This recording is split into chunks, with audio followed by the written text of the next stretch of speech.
outro assunto que eu queria falar com você é sobre a história de Jessé Aguiar e Camila Barros. Um debate sobre o papel da igreja na sociedade. O ex-cantor gospel Jessé Aguiar, falar a verdade, eu nunca tinha ouvido falar desse cantor. Eu não sei se eu estou fora, né? Mas a pastora Camila Barros eu conhecia. Eles estão no centro de um debate sobre o papel da igreja na sociedade. Aguiar recentemente assumiu a sua homossexualidade, o que levou Camila Barros a se recusar a pregar na mesma igreja ou no mesmo altar que ele. A decisão de Camila Barros foi tomada e foi criticada por alguns internautas que acusaram de ser intolerante e até mesmo preconceituosa. Outras pessoas até defenderam a pregadora. A decisão de Camila Barros é argumentada, de que ela tem o direito de expressar as suas opiniões, o que ela crê, o que ela acredita. O debate sobre esse papel é muito importante, meus amados, porque ele é complexo. Veja bem, o rapaz, ele havia sido confessado, ser gay, e ter a sua vida como homossexual, e aí foi cantar numa igreja. A igreja do tio dele, que permitiu que ele subisse ao altar e cantasse.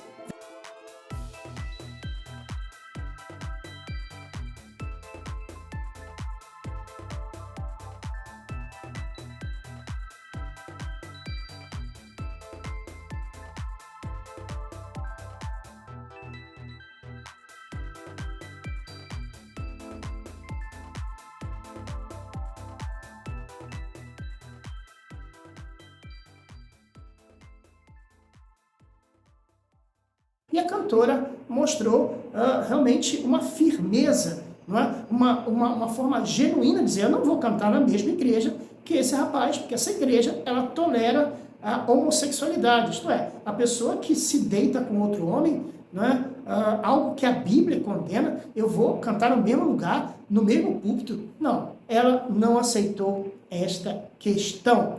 A igreja está sendo pressionada, esta é uma realidade. O progressismo está tentando está tentando trazer adaptações, mudanças sociais. Pastor, pode ser gay cristão e ir para o céu? Claro, a Bíblia diz que Deus não faz acepção de pessoas. Você é bem-vindo no reino, você é bem-vindo na igreja habitar. Então venha estar com a gente. Nesse mundo cada vez mais diverso, o pensamento progressista acredita que a igreja precisa encontrar meios e maneiras de se aproximar, de acolher pessoas de todas as origens, homossexuais, travestis, transexuais, mas aquela turma do LGBTQIA+.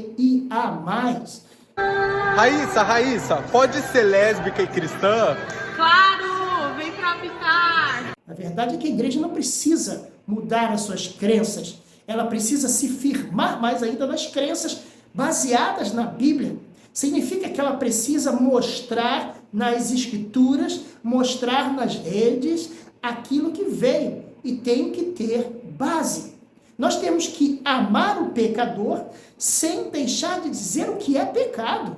O caso de Jessé Aguiar e Camila Barros é um desafio para a igreja, mas também é uma oportunidade de crescimento. É uma oportunidade dos cristãos parar de brincar de ser cristãos e começar a buscar na Bíblia o conhecimento. Esse é um momento, é uma oportunidade para que o crente possa refletir sobre o seu papel e se posicionar, conhecer o assunto. As igrejas estão eliminando estudos bíblicos. As pessoas não sabem como argumentar contra a homossexualidade, não contra as pessoas. Ela fala explicitamente contra a homossexualidade. Existem versículos explícitos, tanto no Antigo Testamento como no Novo Testamento, falando disso. Um exemplo é o livro de Romanos, capítulo 1, versículo 26 e 27. Paulo diz: por isso, Deus os abandonou às paixões vergonhosas. Até mesmo as mulheres trocaram as relações naturais pelas relações contra a natureza. Está falando do lesbianismo.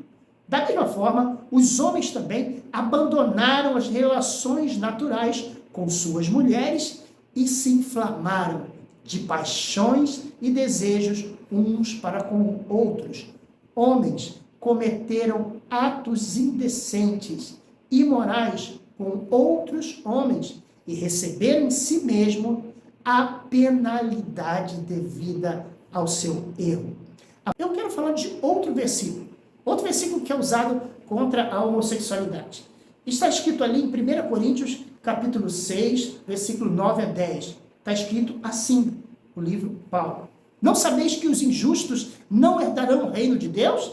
Não vos enganeis, nem os impuros, nem os idólatras, nem os adúlteros, nem os efeminados, nem os sodomitas, nem os ladrões, nem os avarentos, nem os bêbados, nem os maldizentes, nem os roubadores. Nenhum destes herdarão o reino de Deus. No entanto, os simpatizantes das igrejas progressistas afirmam que estes versículos se referem de outra coisa. Falam não especificamente sobre homossexualidade. Na verdade, eles afirmam que estes versículos falam da imoralidade sexual em geral, tanto homem com homem, mulher com mulher, homem com mulher, mulher com homem. É possível que eles achem na cabeça que esse versículo seja uma forma de que não é contra a homossexualidade. Outro exemplo também de argumento é que esse texto, o texto de Romanos, se refere ao sexo pagão, não é? É a relação sexual entre pessoas do mesmo sexo, mas a favor dos deuses pagãos. Nem o pai deverá entregar o filho ou a filha para servir o deus Moloque. Aí entra na idolatria. Olha só, tá falando da idolatria. Isso seria profanar o santo nome de Deus, o Senhor. Nenhum homem deverá ter relações com outro homem, depois da idolatria. Então o contexto me leva a entender que o texto está apontando para uma questão cultual. Ele sai de relações e entra no texto anterior a prática da idolatria e dos cultos pagãos, falando especificamente de Moloque. A verdade é que Deus odeia o pecado da homossexualidade. Isto é bíblico. E até eu não uso o versículo do Antigo Testamento, porque no Antigo Testamento era lei mosaica, então tinham ali outras questões. A questão toda é que a gente tem que respeitar os homossexuais, a gente tem que amar os homossexuais, a gente tem que dar atenção a ele, falar da palavra, trazer para ele a palavra de Deus, amá-lo, mas dizer para ele que é pecado, dizer para ele que a Bíblia condena. Agora, se ele quer viver a vida dele e não nos perguntar, ele tem o direito de não perguntar. O importante é se posicionar do lado certo. E o lado certo é o lado da Bíblia.